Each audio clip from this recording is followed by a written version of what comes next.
Hello everyone, কেমন আছেন সবাই? আশা করছি সবাই ভালো আছেন। আমিও ভালো আছি। আজকে আবার হাজির হয়েছি নতুন একটা ভিডিও নিয়ে। আজকে রান্না করব ওল চিংড়ি।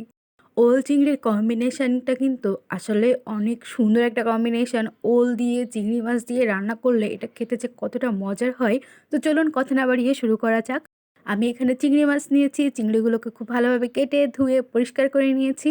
আর এখানে রাখা রয়েছে ওল, পেঁয়াজ, রসুন, আদা আর কাঁচা লঙ্কা আর রয়েছে শুকনো লঙ্কা বাটা।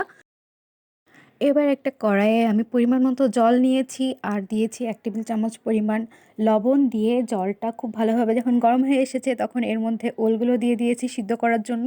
এবার একটা ব্লেন্ডারে আমি নিয়েছি পেঁয়াজ, রসুন, আদা আর কাঁচা লঙ্কা পেস্ট তৈরি করে নেওয়ার জন্য। এগুলোকে পেস্ট তৈরি করে এসে দেখি ওল সিদ্ধ হয়ে গিয়েছে। এখন এগুলোকে নামিয়ে নিচ্ছি, নিয়ে জল ঝরিয়ে ফেলবো। এবার একটি প্যানে আমি পরিমাণ মতো তেল দিয়ে দিয়েছি। তেলটা একটু গরম হয়ে যাওয়ার পরে এর মধ্যে দিয়েছি লবণ আর হলুদ। দিয়ে খুব ভালোভাবে একটু নেড়েচেড়ে মিশিয়ে নিচ্ছি। এবার এর মধ্যে আমি দিয়ে দিব চিংড়ি মাছগুলো। দিয়ে চিংড়ি মাছগুলো খুব ভালোভাবে ভেজে নেব।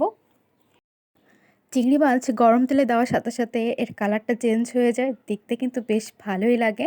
তো আমি উল্টে পাল্টে খুব ভালোভাবে চিংড়িগুলোকে ভেজে নিব। চিংড়ি মাছগুলো খুব ভালোভাবে ভাজা হয়ে যাওয়ার পরে এগুলোকে আমি উঠিয়ে নিচ্ছি।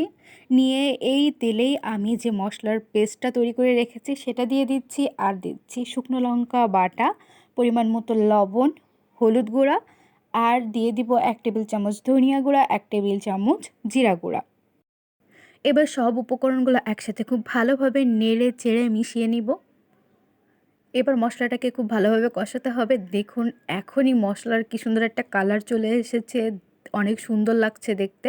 মশলা কষানো হয়ে এসেছে, উপরে তেলও উঠে এসেছে। এ পর্যায়ে আমি সিদ্ধ করে রাখা ওলগুলো দিয়ে দিচ্ছি। দিয়ে মশলার সাথে খুব ভালোভাবে নেড়ে চেড়ে মিশিয়ে নিচ্ছি। মশলার সাথে ওলগুলো খুব ভালোভাবে কষায় নিব।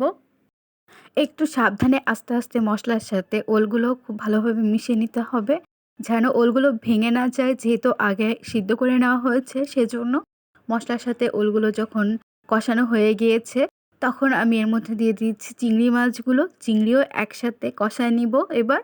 এতে করে তরকারি খেতে অনেক বেশি ভালো লাগবে। আপনি যত ভালোভাবে মশলা কষাতে পারবেন তরকারির সাথে তত বেশি খেতে মজা হবে। এই জন্য একটু ভালোভাবে সময় নিয়ে মশলাটা কষাতে হবে। মশলা কষানো হয়ে যাওয়ার পরে আমি এখানে পরিমাণ মতো জল দিয়ে দিচ্ছি। আমার কাছে আগে ওল রান্না খুবই ঝামেলার মনে হতো। আর যখন আমি এই রান্নাটা শিখে গিয়েছি তখন আমার কাছে আর ঝামেলার মনে হয় না, বরং ভালোই লাগে। আগে যখন দেখতাম ওল রান্না করা তখন মনে হতো এত ঝামেলা করে কেন ওল খেতে হবে, ওল না খেলে কী এমন সমস্যা হয়, আগে সিদ্ধ করো তারপরে রান্না করো। কিন্তু এখন আমার কাছে এটা একদমই ইজি মনে হয়। শুধু আগে একটু সিদ্ধ করে নিলে রান্নাটাও তাড়াতাড়ি হয়ে যায়। এখন আমি ভাবি যে এত কষ্ট করেও মা কেন ওল রান্না করতো। ওর এত সুস্বাদু একটা জিনিস আর চিংড়ি মাছ দিয়ে ওল রান্না করলে তো আর কথাই হবে না। তো রান্নার শেষের পর্যায়ে আমি ১ টেবিল চামচ গরম মশলা গুঁড়া দিয়ে একটু নেড়েচেড়ে নামিয়ে নিয়েছি। আর রান্নার শেষে কালারটা ঠিক এরকম এসেছে দেখতে। আপনারা হয়তো দেখেই বুঝতে পারছেন রান্নাটা ঠিক কতটা সুস্বাদু হয়েছে।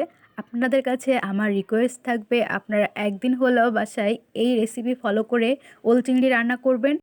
আর অবশ্যই আমাকে জানাতে ভুলবেন না কিন্তু আপনাদের কাছে কেমন লাগলো। আর আমার ভিডিও যদি আপনাদের কাছে ভালো লাগে আমার চ্যানেলটা সাবস্ক্রাইব করে দেওয়ার জন্য অনুরোধ রইল। আজকে এই পর্যন্ত, সবাই ভালো থাকবেন, বাই।